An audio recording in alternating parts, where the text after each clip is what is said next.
Buenas tardes, queridos amigos, queridas amigas, bienvenidos como siempre en Buena Hora. Su servidor Mario Villegas listo para compartir con ustedes hasta las 3 de la tarde de este día, viernes 17 de julio. Nuestro programa, una presentación de Agrepa, el mejor asfalto que se produce en Venezuela, Agrepa Gente Seria y Asfalto de Primera, y el servicio pediátrico del doctor Argenis Portillo. Consulta previa cita por el teléfono 0414-309-0806, 0414-309-0806. A lo largo de todos estos días hemos estado conversando con distintas personas con elevadas calificaciones profesionales sobre lo que ha ocurrido en Venezuela a partir del 24 de junio, cuando tuvo lugar ese doblete sísmico que todavía nos mantiene conmocionados. Hemos traído geólogos, ingenieros civiles, expertos en distintas ramas, en psicología, psiquiatría, en fin, distintas personas que tienen algo que aportarle a la sociedad en estos momentos de angustia todavía que persiste. Porque ciertamente lo que hemos vivido es un hecho especialísimo, muy particular en la historia de los sismos en el planeta.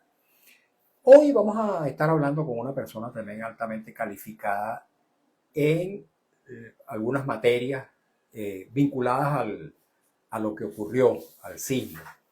Y estamos hablando de una persona que, aparte de ejercer funciones como dirigente político y también como profesional de la politología, de la ciencia política, porque es politólogo y, si mal no recuerdo, sigue siendo presidente del Colegio de Politólogos de Venezuela, es también presidente del Consejo Municipal de Chacao.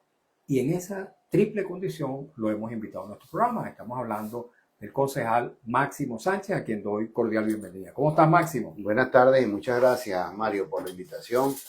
Aquí a la orden para hablar de estos temas que son importantísimos para todos los venezolanos en general y en particular para los más afectados, que son sobre todo la zona de La Guaira y en la ciudad de Caracas, el municipio de Chacao, que fueron donde más gente fue afectada, y estructuras de edificios. Así es. Bueno, nuestra propia sede, el edificio donde se encuentra Radio Rumbo, también sufrió los efectos de este doblete sísmico, pero por suerte las estructuras están muy sólidas y se están haciendo reparaciones, digamos, secundarias de mampostería, etcétera, como tú mismo habrás podido ver. Y por eso es que estamos utilizando este espacio provisionalmente mientras se termina de reparar el estudio en vivo.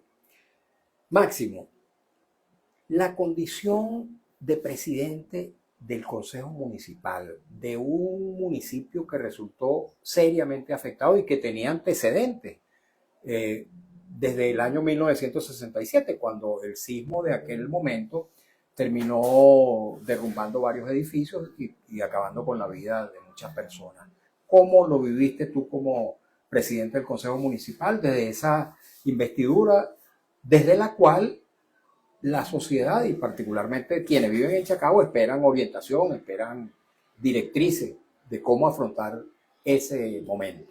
Sí, bueno, nosotros nos ha correspondido, digo nosotros, refiriéndome a un equipo de trabajo aquí en el municipio de Chacao que lo lideriza el alcalde Gustavo Duque. Desde que Gustavo está como alcalde del municipio, hemos tenido que enfrentar circunstancias muy complejas.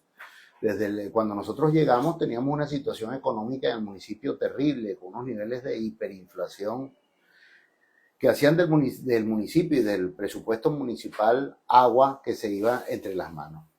Un presupuesto, unos recursos económicos que costaba mantener la infraestructura del municipio. Luego tuvimos que enfrentar el tema del COVID, año 2020. Todos debemos recordar una situación dramática en donde muchísimos de los vecinos tenían que estar trabajando y operando desde sus casas. Desde sus casas y nosotros igualmente teníamos. De hecho, yo recuerdo que muchísimas de las sesiones, todas las sesiones en el municipio de Chacao, como lo establece la Ley Orgánica de Poder Público Municipal, son públicas, y en nuestro salón nuestras sesiones siempre tenemos la compañía de nuestros vecinos. Entonces tuvimos que asistirnos con la aplicación Zoom y muchísimos, cientos de vecinos podían estar en tiempo real con nosotros mientras sesionábamos. De hecho, nosotros tuvimos, de cara al COVID, tuvimos mucha gente de la gestión que perdió la vida, y entre ellos un concejal del municipio de Chacao, Gonzalo Sifoni, que también perdió la vida en el contexto del COVID. Y ahora nos ha tocado enfrentar este tema de estos dos terremotos importantes, que muchísimos vecinos nerviosos en las reuniones que hemos tenido con ellos nos preguntan sobre el tema del estudio del suelo, etcétera, etcétera. Y se les explica que más allá del estudio del suelo, que efectivamente Chacao es un municipio con altos niveles de riesgo sísmico, pues sin embargo, los dos terremotos que enfrentamos eran terremotos que hubiesen sucedido en cualquier parte del mundo, hubiesen ocasionado un desastre importante. Más bien, de los 3.100 edificios que existen en el municipio de Chacao, cuando decimos que 4 fueron los que se desplomaron, 3 de ellos residenciales y 1 comercial, tú dices que, hablando porcentual, aunque una sola muerte nos duela mucho, la infraestructura del municipio aguantó muy bien. En el caso de La Guaira, el número de edificios que se desplomaron fue altísimo. Y bueno, y cada quien con sus condiciones. Nosotros desde el primer segundo, liderizados, como te digo, por el alcalde Gustavo Duque, estuvimos atendiendo todos los temas de los 3 edificios que se desplomaron con características residenciales.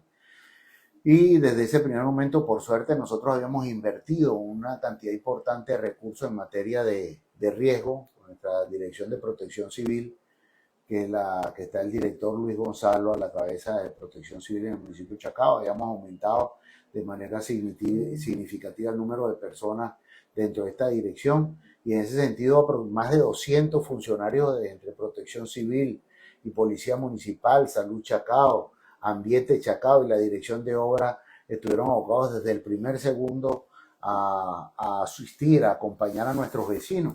Y por eso pues tenemos que el número de muertes en el municipio de Chacao fue baja. Lamentamos, aunque hubiese sido una sola, pero fueron al final 62 personas que perdieron la vida en esta situación, un número importante de personas heridas, un número importante de personas que se salvaron de esta situación.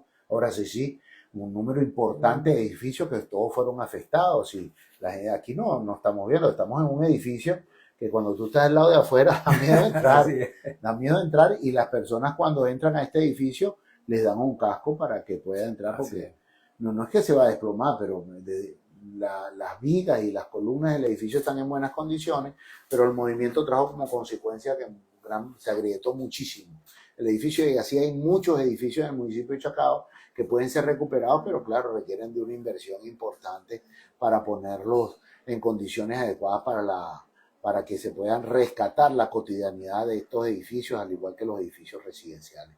Para eso, el alcalde ha venido desarrollando unos planes de trabajo desde el día 0 hasta el día de hoy, de los cuales ojalá podamos tener tiempo para abordarlos todos. Ok, bueno, me gustaría saber de entrada, Máximo, si a partir de lo que ocurrió y de los planes que pueda estar ideando el Ejecutivo a través de su alcalde... Y apoyado por el Consejo Municipal. Sí, no, pero te quería preguntar precisamente sobre la labor del Consejo Municipal.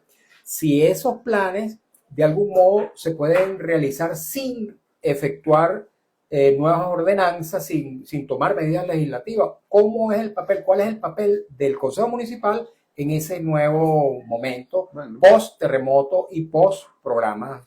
Te hablo de 2 medidas que el alcalde le ha solicitado, porque la Ley Orgánica de Poder Público Municipal establece que para algunas cosas que tengan que ver con que afecten el ingreso y el gasto del municipio, el alcalde tiene que ser autorizado por el Poder Legislativo. No es que el alcalde pueda disponer de recursos de manera discrecional, no. Y en ese sentido, hablemos de 2 medidas que ha tomado la Cámara Municipal para apoyar solicitudes que ha tenido el alcalde. Una de ellas es, por ejemplo, los residentes afectados por el terremoto. Ya fue aprobado en la Cámara, autorizó al alcalde para exonerar a todos los residentes afectados por el terremoto del pago de los impuestos por derecho de frente. Eso es importante porque trae como consecuencia que se ve que el gobierno local está pendiente de sus vecinos. Es lo que ahora se llama el derecho inmobiliario. Sí, efectivamente. Porque antes lo llamaban derecho de frente desde el punto de vista legal. Claro, pero la gente todavía recuerda Todavía lo esos llama así, términos. ¿no?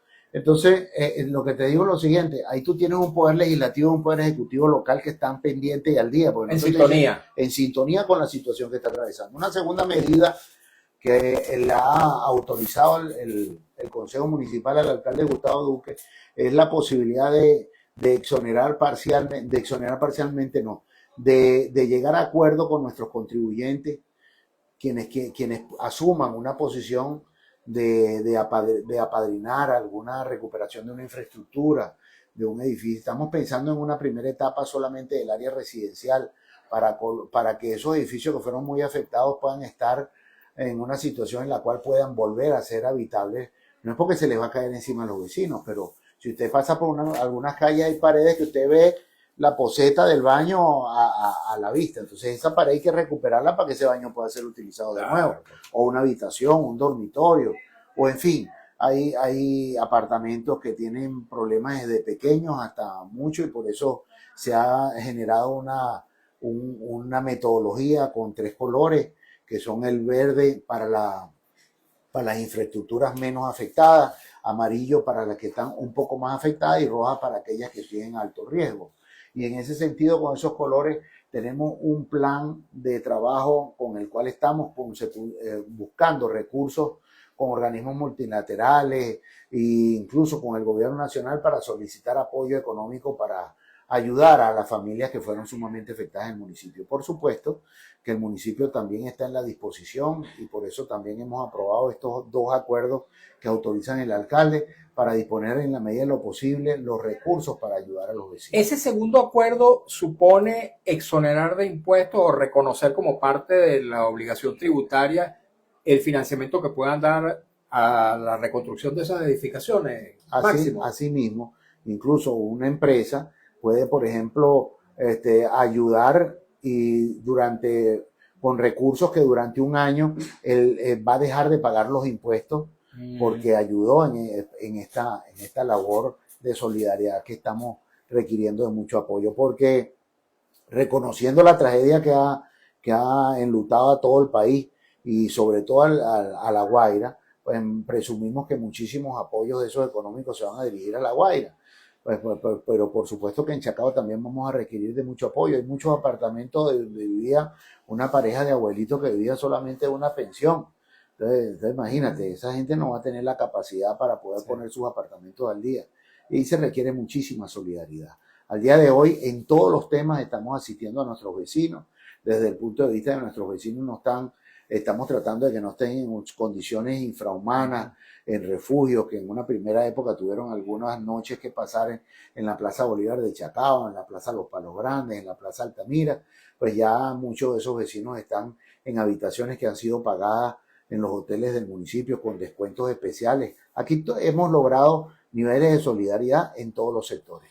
Ok, en algún momento vamos a hablar sobre los temas de la política, Máximo, después de la pausa que tenemos que cumplir a la mitad del programa, de temas trascendentes también de la política nacional. Pero vamos a agotar un tiempo más en hablar sobre Chacao por todas las consecuencias que ha derivado para el municipio este doblete sísmico del 24 de junio. Te quería preguntar, en materia de prevención de riesgo, ¿el ordenamiento municipal está actualizado, es moderno o ustedes han visto la posibilidad de modificar o generar nuevas ordenanzas en este ramo? Nuestras ordenanzas están bastante actualizadas, pero efectivamente nosotros estamos permanentemente trabajando en todas las áreas.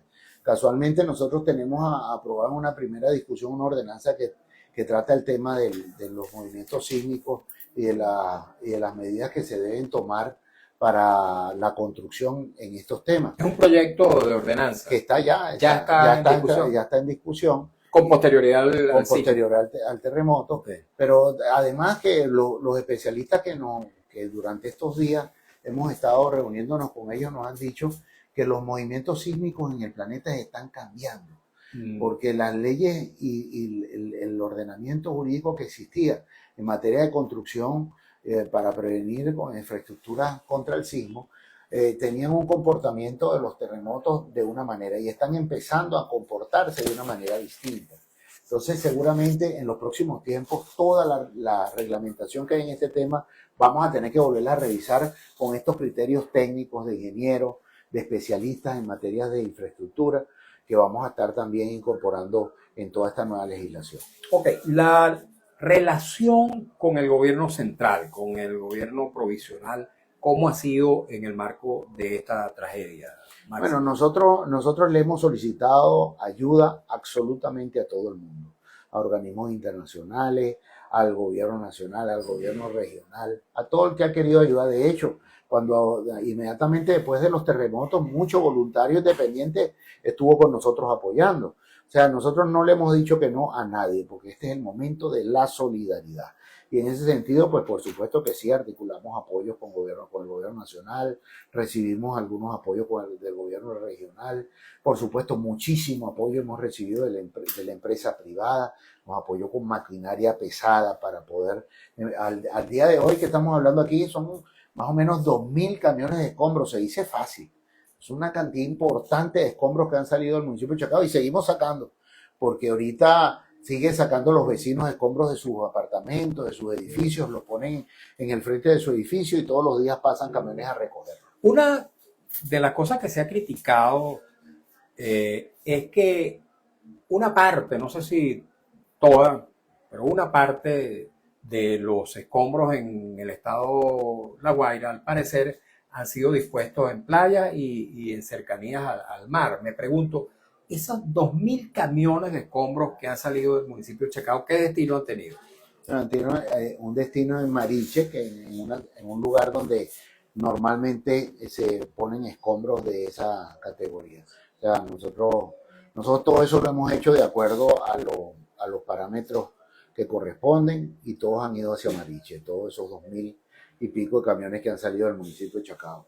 De todos modos, esta es una labor que no termina, no ha terminado. No tenemos todavía muchos escombros por sacar del municipio de Chacao y vamos a continuar en esta labor. ¿Cuántos escombros o cuántos camiones adicionales se estima que van a salir de escombros de Chacao? No si han salido ya 2.000. Sí, no podría decirte de un número, pero los vecinos que nos estén escuchando saben que absolutamente a todo el mundo se le cayó un friso, se le cayó una pared dentro de un apartamento y esos son escombros que salen, están dentro del esquema del plan que tenemos para la recolección de escombros. Si ustedes pasan por el municipio de Chacao, somos uno de los municipios que frente a esta tragedia que ha atravesado, pues tenemos ha sido atendido de una manera muy eficiente y muy rápida. Y de hecho, todas las calles, las que están cerradas por riesgo de edificios que siguen parados, pero hay riesgo y tienen que ser reforzados y preparados para que esas calles que hay algún tipo de riesgo puedan ser otra vez de libre tránsito. Tuve ocasión la semana pasada de entrevistar al presidente de Salud Chacao, Luis Jiménez. Y me contó, bueno, todo el trabajo, toda la labor que desplegaron desde el primer instante en que ocurrió el terremoto. Pero como un dato curioso le pregunté sobre el descanso. ¿Cuánto tiempo podía descansar o ha podido descansar hasta ese momento en que yo lo entrevisté? Estábamos hablando 2 semanas, prácticamente hasta 2 semanas después del terremoto. Y él me dice que había dormido, si acaso, entre 12 y 14 horas. En el caso de ustedes, los concejales, ¿cómo ha sido eso? Bueno, los concejales hemos estado desplegados en el municipio, en los centros de acopio. Hay un concejal que es en Los Palos Grandes, el centro de acopio de Los Palos Grandes, otro concejal en la Plaza Bolívar, otro concejal está en el Colegio Sublé, en fin, todos apoyando, todos siendo solidarios en esto y bueno, ahorita estamos como quien dice tomándonos un poco más de tiempo, pero en el momento inmediato después era una cuestión de más que irse a dormir, lavarse la cara y continuar ayudando. Entonces no era un tema de que, aunque sí se dispuso de algunas habitaciones para poder ir al baño, refrescarse, cosas así de sencillas, nunca pensando en dormir relajadamente, porque todavía hay mucha gente afectada por el tema del terremoto, que cualquier ruido o una tormenta que hemos tenido después del terremoto, tormenta fuerte, bueno, se pareciera que fuese otro terremoto. Sí. Vi a través de las redes que sé si fue esta misma semana. La verdad que uno pierde un poco la noción del tiempo, sobre todo los viejitos como yo. Vi a través de las redes que, repito, no sé si fue esta semana o la semana pasada, la presidenta encargada, Delcy Rodríguez, visitó Chacao, visitó algunas de las ruinas de varios edificios que se desplomaron en Chacao. Pero vi que hubo protestas por parte del vecindario, de las personas que habitan en la zona. ¿Cómo ustedes la acompañaron? ¿Cómo vieron ese momento? ¿Qué opinan de ese acontecimiento? Sí, bueno, no solamente la presidenta encargada, también pasó por ahí el embajador de Estados Unidos, embajadores de diferentes países pasaron por ahí, reconociendo la labor y la eficiencia que ha tenido el gobierno local frente a esta situación. Y incluso hasta utilizando metodologías de trabajo que se aplicaron en Chacao para otros lugares del país. Entonces nosotros más bien no lo hacemos para eso, nosotros no lo hacemos para que la gente nos sirva como ejemplo. Nosotros desde el día 1 que el alcalde Gustavo Duque está en la alcaldía con todo el equipo de concejales y directores que lo acompañan, hemos tenido una labor de acompañamiento. De hecho, uno de los eslogans del gobierno local es ese: en Chacao nadie está solo. Y nosotros por eso te hacía referencia al tema de la hiperinflación, al tema del COVID y tantas situaciones que hemos tenido que enfrentar y superar, y siempre acompañando a los vecinos. Recordemos que este gobierno que actualmente encabeza a Gustavo Duque, cuando nosotros arrancamos la primera elección local, no teníamos partido político. Tuvimos que tener el apoyo de los vecinos para llegar ahí. Luego de eso, pues con el esfuerzo también de los vecinos, construimos una propuesta, hoy en día se llama Fuerza Vecinal, pero fue muy de la mano de los vecinos, un mecanismo muy distinto a cómo nacieron otros partidos políticos, y eso nos hace, además que a nosotros no nos cansa esta labor, nos gusta hacer lo que estamos haciendo. Tú le preguntas al alcalde y el alcalde más bien se siente contento con poder ayudar a los vecinos, y eso es lo que estamos haciendo todos, ponernos al lado de los vecinos. Ahora, esta reacción de los habitantes de Chacao, por lo menos una buena parte de los que estaban allí en ese momento, ¿es legítima? Los chacahuenses se sintieron huérfanos, si no del gobierno local, del gobierno nacional. Bueno, lo que pasa es que los vecinos de Chacao no vivieron en ningún momento la posibilidad de sentirse sin compañía. Pues nosotros estuvimos ahí desde el primer segundo. Pero me refiero a la reacción ante la presidenta encargada, ese rechazo, entiendo que silbidos, pitas, etcétera. Hubo un poco de esto y un poco de aquello, pero en todo caso nosotros estamos poniendo por encima de cualquier cosa el interés de los vecinos. Y si antes del terremoto tuvimos que reunirnos con quien tuviéramos que reunirnos, nos reuníamos. Bueno. ¿Ya ha sido fluida la relación? Yo diría que sí, con todas las instancias, incluso internacionales. Nosotros tenemos una relación, por ejemplo, con el embajador como equipo, no como persona. El alcalde Gustavo Duque tiene una relación con el embajador americano que ya podríamos decir que es una relación cotidiana, y también con muchos otros embajadores, los cuales nos alimenta esa solidaridad que hemos tenido también del área internacional. Ok. Dentro de algunos minutos vamos a hacer una pausa para escuchar un avance del noticiero y cumplir compromisos publicitarios de la estación. Y vamos, por supuesto, que una vez que hayamos cumplido con eso, leeremos la pregunta, comentarios e inquietudes que nos lleguen a través del Instagram @MarioVillegas. Pero a partir de este momento vamos a entrar un poco al tema de la política nacional, ya que mencionas a Estados Unidos y yo menciono a la presidenta encargada del siglo XX. Creo que tenemos que irnos ya a la pausa. Sí, vámonos a la pausa, perfectamente, vamos a hacerlo en este instante para luego entrarle al tema de la política.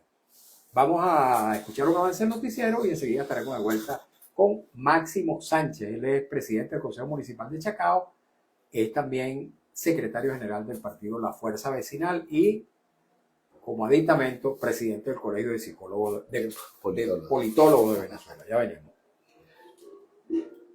Aquí seguimos en las redes un poco. Háblanos de ti, Máximo. De esta triple condición. Y después le entramos al tema de la política. Yo siempre he hecho política desde la universidad. Cuando entré en la Universidad Central de Venezuela, desde el primer momento me metí en la política y fui parte del centro de estudiantes. Terminé siendo presidente del centro de estudiantes, representante de los estudiantes ante el Consejo de Escuela. Luego fui representante de los estudiantes ante el Consejo Universitario. Y luego, más bien, cuando yo me fui a graduar, que me gradué en el tiempo que corresponde, poquito menos de 5 años, pues estuve a punto de graduarme en menos, pero las últimas 2 materias no las daban en ese semestre y tuve que hacer el último semestre solo con 2 materias. Así. Pero al final, cuando tú eres dirigente universitario, que te encanta eso, y entonces te corresponde, estás cerca de que te vas a graduar, tú consigues que no quieres graduarte.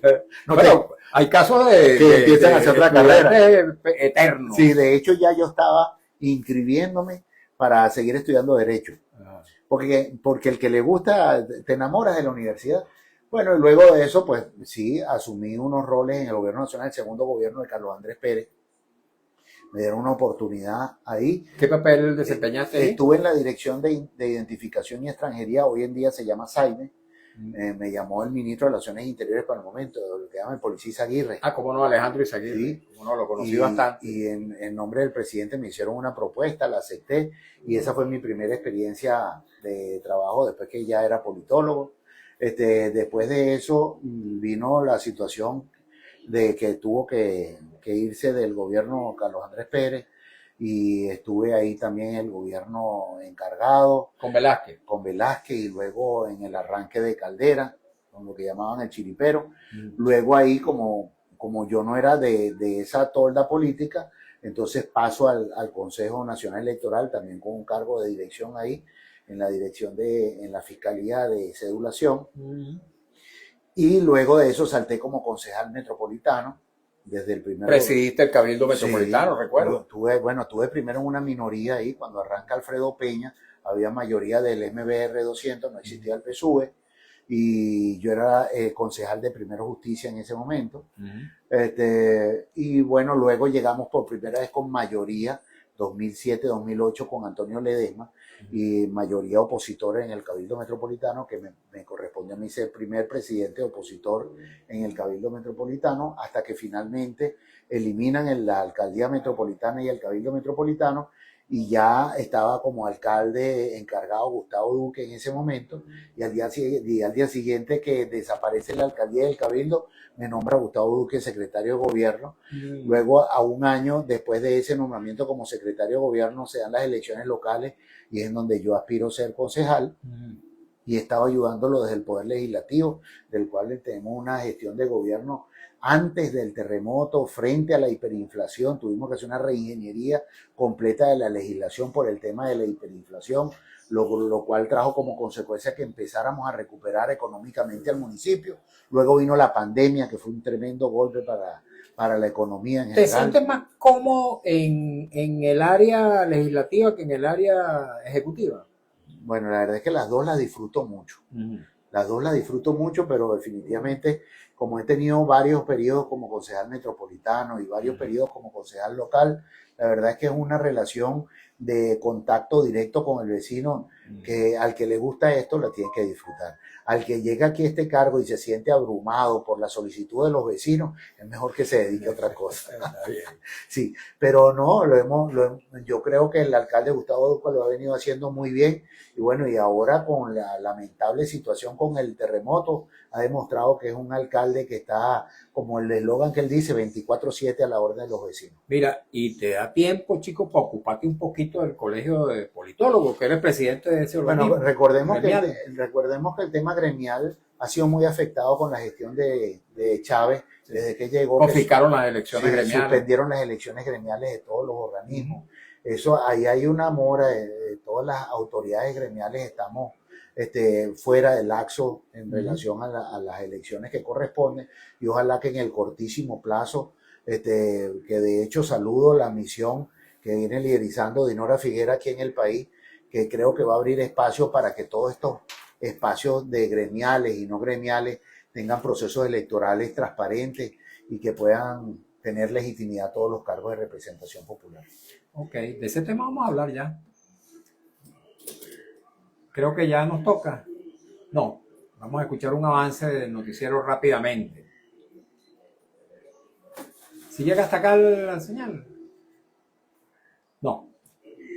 Bueno, sí, no llega el sonido hasta acá por esta provisionalidad en la que nos estamos moviendo. Cuéntanos un poquito de todos modos. ¿Te reúnes de cuando en cuando con los politólogos?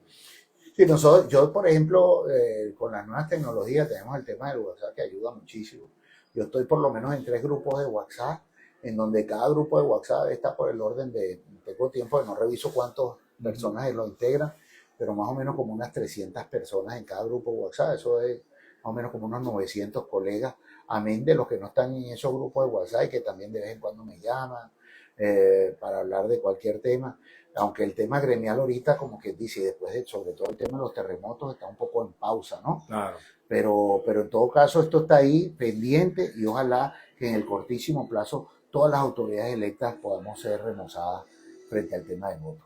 Ok, ahora sí vamos a venir a retomar la comunicación con la señal abierta de Radio Rumbo 670 AM.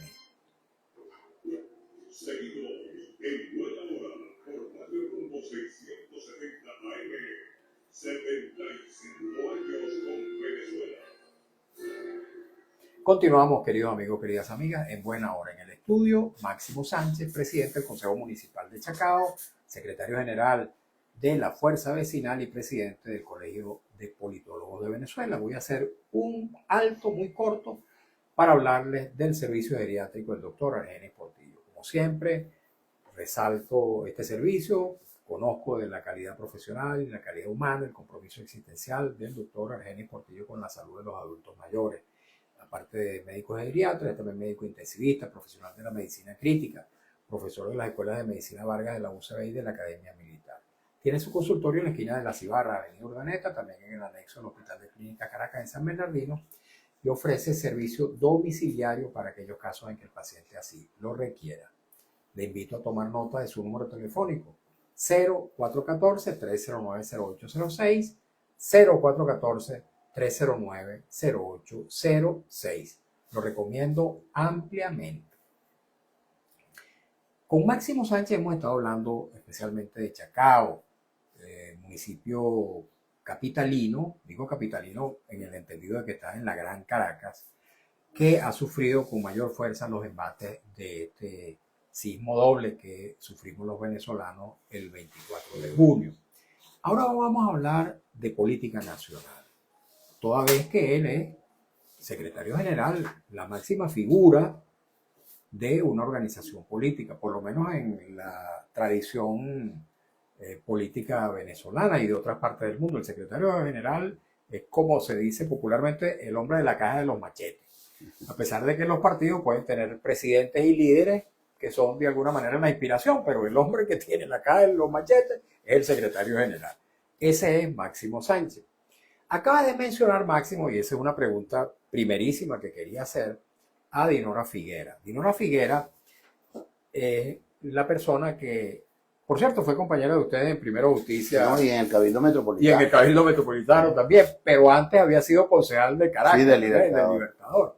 Una mujer médica, por cierto, muy, una persona muy accesible, muy sencilla, la conocí bastante, porque yo también estuve en el mundo de la acción política durante muchos años, ya no. Pero lo cierto es que Dinora Figuera encabeza una cosa que todavía se denomina la Asamblea Nacional de 2015, que fue aquella Asamblea Nacional que fue elegida en aquel año del 2015 y que ha tenido, digamos, una renovación casi que automática cada año. En esta ocasión está ella al frente desde el exterior, ella vive en España, pero ha sido, según ella misma lo ha dicho, escogida por el Departamento de Estado norteamericano para liderar un proceso de negociación con el gobierno provisional que encabeza Delcy Rodríguez. Dinora Figuera ha anunciado en simultáneo con Jorge Rodríguez desde Caracas, Jorge Rodríguez como presidente de la Asamblea Nacional y ella del exterior como presidenta de esa asamblea en 2015, que a partir del 1 de agosto se van a reunir 10 diputados o 10 personas designadas por ella y 10 personas designadas por la Asamblea Nacional que preside Jorge Rodríguez. 20 personas que van a estar negociando la reconstrucción democrática de Venezuela. Primera pregunta, Máximo. ¿Cómo queda la fuerza vecinal allí? ¿Cómo aprecian ustedes ese propósito de negociación y si ustedes van a ser parte del mismo. Bueno, primero que nada que lo saludamos positivamente ese esfuerzo que viene de la mano del gobierno de los Estados Unidos para construir un espacio en el cual se puedan construir cosas positivas para el país. Ellos mismos han anunciado que tienen en la agenda el tema del poder electoral, el tema del poder judicial. Todo eso son temas importantísimos. Que Fuerza Vecinal esté o no esté en esas instancias de participación. Bueno, en principio, como están haciendo esa comisión, yo veo que hay una representación de los diputados del 2015 y una representación de los diputados de la actual Asamblea. En el 2015 Fuerza Vecinal no existía. Yo recuerdo en el 2015 Gustavo Duque estaba en Primero Justicia, sí, igual que David Uzcate y Manuel Ferreira estaba en Voluntad Popular, que hoy en día está en Fuerza Vecinal, León Jurado estaba en Cuentas Claras, en fin. O sea, en 2015 nosotros no existíamos como partido político, pero Dinora y yo, por ejemplo, tenemos una relación importante de amistad. Fuimos compañeros en el Cabildo Metropolitano antes de que ella estuviera en Primero Justicia, porque ella fue concejal metropolitana de Causa R. Luego se incorpora a Primero Justicia, en donde yo estaba ahí desde el inicio, en Primero Justicia. Y bueno, han sucedido muchas cosas, ¿no? Yo recuerdo que en el año 2017 yo era miembro de la Dirección Nacional de Primero Justicia y en las reuniones de la Dirección Nacional de Primero Justicia hasta el cansancio estuve planteando el error de la no participación. Electoral, de la abstención. De la abstención y bueno, y la mayoría de esa Dirección Nacional no comprendió mis argumentos. La mayoría tendió a la no participación y yo sin quedar molesto con nadie, yo tengo muchos amigos en Primero Justicia, sin quedar molestos con nadie, se dio la situación en que Ramón Muchacho y muchos alcaldes, David Smolaki, tuvieron que irse del país por una circunstancia ahí sobrevenida y bueno, y estuvimos en la reingeniería para que quedaran alcaldes encargados en estos municipios. Luego cuando vino la elección local, en donde Gustavo Duque, entre otros, Darwin González, Osi Fernández, Elías Ayé, quedaron electos como alcaldes, bueno, ahí marcamos una diferencia porque ellos no comprendían mis argumentos o no eran suficientes para convencerlos, sus argumentos no me convencían a mí de que la no participación iba a traer algún tipo de transformación política y yo les decía no podemos abandonar a los vecinos. En ese sentido tuvimos primero esas encargadurías, luego vinimos a las elecciones donde ellos quedaron electos y luego de eso vinieron las elecciones legislativas locales donde ahí sí tuve que marcar una gran diferencia porque ellos no aceptaban, por ejemplo, que yo particularmente y otros dirigentes locales aspiráramos a ser concejales y después que hemos hecho este esfuerzo y tenemos estos alcaldes, no los vamos a dejar solos. Y bueno, y esa diferencia trajo como consecuencia el nacimiento de este bonito movimiento que se llama Fuerza Vecinal. Ok, pero en síntesis que ustedes apoyan esta gestión de Dinora Figuera. No solamente la apoyamos, nosotros fuimos el primer partido político opositor de Venezuela que apenas se anunció esa comisión encabezada por Dinora Figuera, hicimos un comunicado que está publicado en las redes de Fuerza Vecinal apoyando esa iniciativa. Ahora, no sabemos si se va a quedar solo con representación de la Asamblea del 2015 y la actual, porque si abren un espacio de participación, pues por supuesto nosotros como factor político nos encantaría participar ahí. Siempre hemos querido ser parte de la solución y no parte del problema. Ahora, fíjate, tú dices bien que Fuerza Vecinal no está en esa Asamblea Nacional de 2015. Sin embargo, está en la Asamblea Nacional actual que preside Jorge Rodríguez. ¿Ustedes aspirarían que entre los 10 miembros que se van a designar de esa asamblea esté uno de Fuerza Vecinal? Nosotros tenemos 3 diputados principales en la actual Asamblea Nacional, que es el diputado David Uzcate, el diputado Omar Veracierte y el diputado Félix Freite. Esos 3 diputados, por supuesto, son representación de la actual Asamblea como opositores, pero una oposición que es muy pequeña frente a al 100% de la representación de la Asamblea. No está en nuestras manos la posibilidad de imponer que nosotros vayamos en representación ahí de algo, pero más que como formar parte de la asamblea, de la actual asamblea, yo diría que como formar parte de la realidad política actual del país, muchísimo de la realidad política desde el año 2015 hasta el año 2026 ha cambiado mucho. Y tanto yo estoy seguro que Dinora, que es una mujer con una visión amplia, así como, bueno, ojalá que también los que vayan en representación de la actual asamblea tengan el criterio de lograr ampliar para los factores políticos que en ese momento no existían. ¿Ustedes propondrían que se abran espacios adicionales a los 20 parlamentarios que van a estar negociando? Me parece sano. No es que estemos muriéndonos por estar ahí.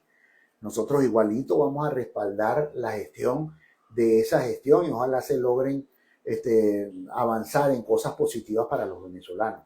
Ahora, si nosotros si queremos participar es para ayudar, para fortalecer, para traer caminos de entendimiento entre los venezolanos y lograr rescatar instituciones que al día de hoy no están funcionando para los venezolanos. Ok, el tema electoral, Máximo, es un tema que va a estar en esta mesa donde se van a sentar estas 20 personas. ¿Cuándo estiman ustedes que debe haber o no elecciones? Porque aquí ha habido criterios de que, escuché por ejemplo a Jorge Rodríguez, que en medio de esta catástrofe los venezolanos no podemos estar pensando en nuevos magistrados del Tribunal Supremo y en nuevos miembros del Consejo Electoral. ¿Qué opinan ustedes? Los venezolanos siempre decimos que todo el mundo trata de arrimar su sardina a la brasa. Así es. Entonces, cuando tú escuchas las opiniones del actual presidente de la Asamblea, pues por supuesto parece que está arrimando la brasa para su sardina. Así es. En todo caso, yo creo que sí, efectivamente, la catástrofe que estamos sobreviviendo nos obliga a concentrarnos mucho y ayudar mucho a las personas afectadas, pero por supuesto que el país continúa y creemos que debe haber espacio para hacer las dos cosas en simultáneo. Poner todo nuestro esfuerzo las 24 horas del día, ayudar a los vecinos a salir adelante, que logren recuperar su vivienda, que logren dejar de vivir en lugares en donde no están las mejores condiciones, porque por muy buen refugio que tú tengas, no hay nada mejor que tu casa. Y entonces hay que buscar que la gente regrese a sus casas o que tenga lugares adecuados donde vivir dignamente. Eso es fundamental. Ahora, en paralelo, por supuesto que se pueden y se deben seguir atendiendo los otros temas que son fundamentales si queremos rescatar una normalidad en Venezuela. Así es. Hubo hace escasas horas una entrevista que hizo un periodista de apellido Negre, un periodista extranjero, con la presidenta encargada, Delcy Rodríguez. Este periodista le preguntó acerca de si ella va a permitir o si es conveniente que María Corina Machado venga a Venezuela en este momento, que es un tema que está, digamos, pendiente desde hace bastante tiempo. María Corina Machado ha anunciado en 2 o 3 ocasiones que va a venir a Venezuela inmediatamente y ha habido decisiones que parece que exceden sus propias capacidades y han impedido su retorno. Le preguntaron si a la presidenta encargada si María Corina Machado sería aceptada en Venezuela, si sería bienvenida a Venezuela, si era posible una reunión entre ella y María Corina. Y ella dijo que hasta que no se eliminen todas las sanciones que fueron solicitadas por María Corina Machado o por los sectores extremistas, según las palabras de ella, pues María Corina Machado no debería venir, no sería bien vista aquí en Venezuela y ella no se reuniría con ella. ¿Qué opinan? Bueno, yo creo que el 100% de los venezolanos debería poder estar en Venezuela. Yo tengo 7 hermanos, 5 de mamá y papá, de los cuales 3 de esos hermanos están fuera del país. Uno en Argentina, 4 están fuera, 3 fuera del país. Uno en Chile, 2 en España. 1 en México y 3 estamos en Venezuela. Y así está el país. El país, los venezolanos estamos regados por todo el planeta y no se fueron muchos de ellos porque querían irse, se fueron porque no habían condiciones en Venezuela para progresar. Eso es una verdad absoluta, sobre todo por el tema de la persecución política. Yo tengo un hermano que ahorita vive en Chile y él es maestro, o sea, profesor, graduado en el pedagógico. Y quedarse en Venezuela era morirse de hambre. Entonces, esa situación tiene que englobar a todos los venezolanos. Yo digo que todos los venezolanos deberían poder venir a Venezuela y que desde el gobierno debería generarse los mecanismos para que esto suceda así. Ahora, quizás la gente que está en el gobierno piensa que todos los venezolanos que están fuera del país y regresen son gente que opina en contra de ellos. Puede ser, porque muchos de ellos se fueron. Y tienen todo el legítimo derecho. Y tienen todo el derecho. No puede ser que tú desde el gobierno digas, este sí y aquel no. Entonces yo sí creo que tanto María Corina y todos los dirigentes políticos se tuvieron que ir porque peligraba su libertad, sus libertades políticas y hasta su vida en Venezuela.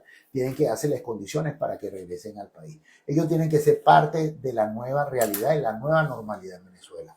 Ok. En una elección presidencial eventual, ¿ustedes apoyarían a María Corina Machado si es que la dejan ser candidata o lanzarían una candidatura de Gustavo Duque, por ejemplo? Nosotros como partido político hemos siempre promovido, no desde ahorita, sino desde el primer momento, que la oposición debe estar unida. La unidad opositora es fundamental para que el país le vaya bien. Ahora, ¿cómo lograr la unidad opositora? Hemos sido el partido político que hemos puesto esto en blanco y negro y hemos dicho que la mejor metodología para que la oposición vaya unida son las primarias. Y nosotros, acuérdate que formamos parte de esa comisión con el profesor Casal. Nosotros, Fuerza Vecinal, estábamos ahí apoyando las primarias. Y había, dentro de la realidad que estaba atravesando en ese momento, cuando se inscriben varias personas que estaban inhabilitadas, alertamos a la comisión. Tuvimos una reunión con el profesor Casal y le dijimos que nos parecía hacer la propuesta opositora frágil si permitía que participaran los inhabilitados, no porque estemos de acuerdo con las inhabilitaciones, estamos en contra de esa figura, creemos que es ilegal, pero es una realidad con la cual teníamos que administrar.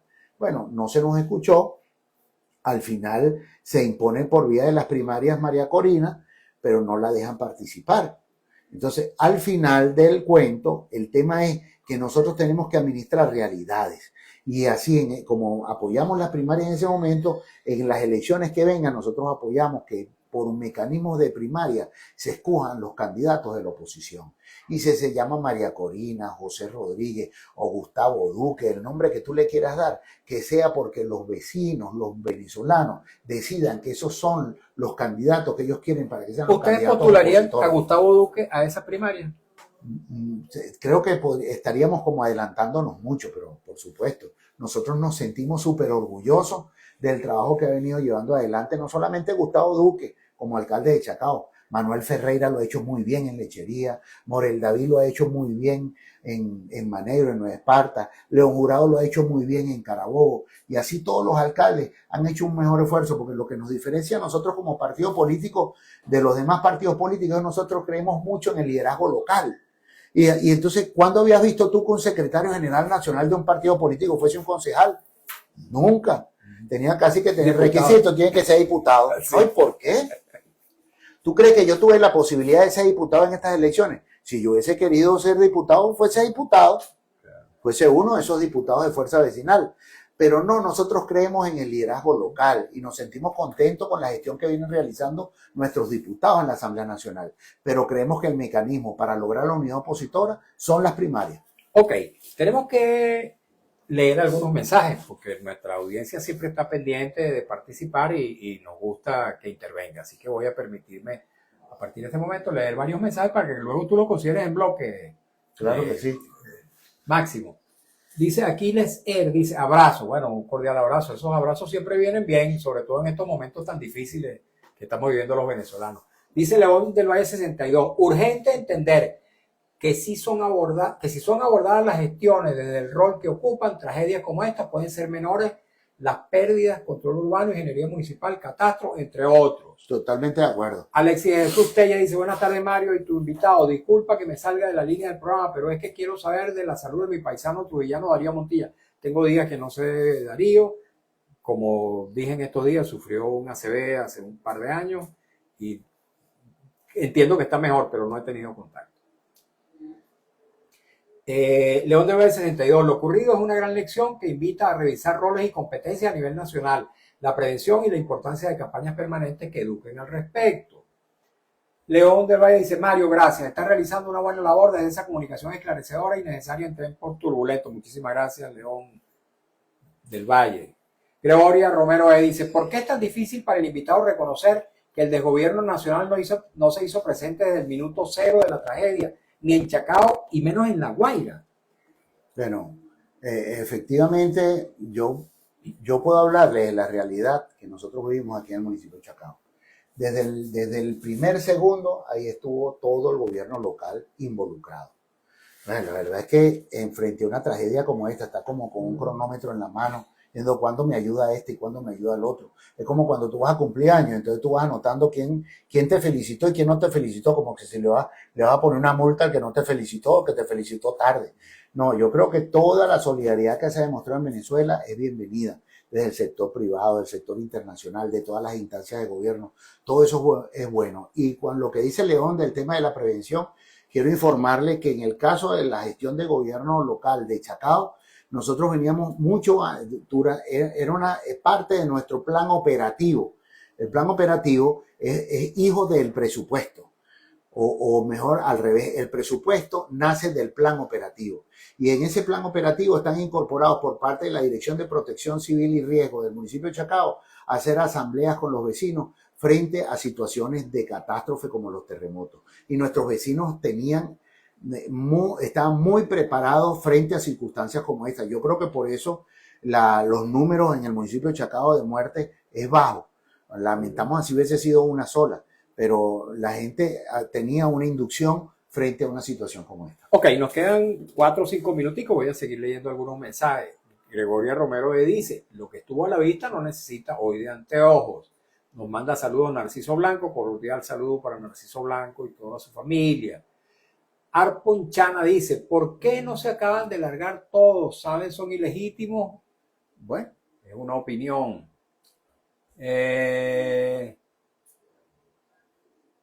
Dice, ustedes son parte del gobierno, dice J. Rebolledo M. Claro que sí somos parte del gobierno local, somos el alcalde, el consejo municipal, son autoridades que forman parte del Estado y somos parte del gobierno, pero a nivel local. Ahora que tenemos diferencias del punto de vista político y sobre todo político partidista, porque tenemos una visión muy distinta de cómo se deben hacer las cosas, claro que sí. Podríamos quizás en otro programa hablar de la vocación voraz que ha tenido el gobierno nacional en contra de la iniciativa independiente, y de ahí podemos hacer un programa solamente hablando de eso. Bueno, ahí tenemos diferencias muy fuertes con el gobierno nacional. Somos parte del gobierno porque somos instituciones del Estado. Marcamos una gran diferencia de la gestión. Ok, vamos a seguir leyendo más mensajes. Rápidamente. Ya va, rapidito.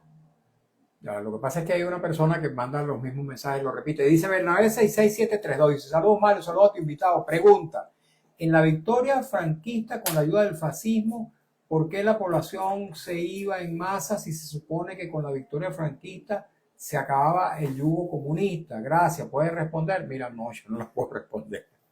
No sé qué puede responder. En la historia de la humanidad, solamente cuando hablamos del viejo continente, ¿no? En la historia de la humanidad siempre hay grupos de seres humanos que tratan de imponer las reglas a otros grupos. En muchas oportunidades por la fuerza en la historia de la humanidad, y en la medida que hemos avanzado y nos hemos modernizado, hemos utilizado instrumentos cívicos como son las elecciones, y por la vía democrática entonces que las mayorías se imponen. En el pasado era por la vía de la violencia. Entonces precisamente ¿qué hacen los grupos minoritarios, los que no se sienten representados por las cúpulas que gobiernan en cualquier parte del planeta? En muchas oportunidades se dan estas migraciones masivas de las cuales el señor habla, que en el caso de Venezuela son casi 8 millones de venezolanos que se fueron del país porque no sentían que aquí había espacio para desarrollarse como seres humanos. Esa es la verdad. Máximo, muy agradecido por tu Mario, muchas gracias por la oportunidad y siempre a la orden para todos los vecinos. Cada día nos sentimos más contentos contra nuestras gestiones locales, y ojalá que las cosas se manejaran como se gobiernan en los gobiernos locales de Fuerza Vecinal a nivel nacional. Yo sí creo que en el futuro de Venezuela, ojalá esté un presidente de Fuerza Vecinal. Bueno, ¿será Gustavo Duque? Pónganle el nombre de los vecinos. Nosotros respetamos mucho un principio internacional que se llama la autodeterminación de los pueblos, que es la posibilidad de que los gobiernos se den sus propias autoridades. Ok. Dice Wilfredo Sulpicio, la primera media hora del programa el audio fue un desastre. Bueno, lamentándolo mucho todavía tenemos... Escuchó la parte política. Bueno, sí, sí. Tenemos problemas de tipo técnico derivados de esta provisionalidad en la que nos estamos desenvolviendo por estos días. Muchísimas gracias a nuestro invitado. Máximo Sánchez, presidente del Consejo Municipal del municipio de Chacao, secretario general de la Fuerza Vecinal y presidente del Colegio de Politólogos de Venezuela. A ustedes también, amigos, muchas gracias por habernos acompañado en esta nueva edición de nuestro programa En Buena Hora. Trabajamos para ustedes con mucho cariño, como siempre, en la dirección de Radio Rumbos, Elsa Siciliano, en la jefatura de prensa Luis Alberto Albornoz, en los controles Lourdes Pérez, en las redes sociales de Radio Rumbo Marco Rivera, frente a los micrófonos su servidor Mario Villegas, con B de Venezuela. En tu programa, una presentación de Agrepa, el mejor asfalto que se produce en Venezuela. Agrepa Gente sería asfalto de primera, y del servicio geriátrico del doctor Argenis Portillo. Consulta previa cita por el 0414-309-0806. Tengan todas y todos muy buenas tardes y un feliz fin de semana.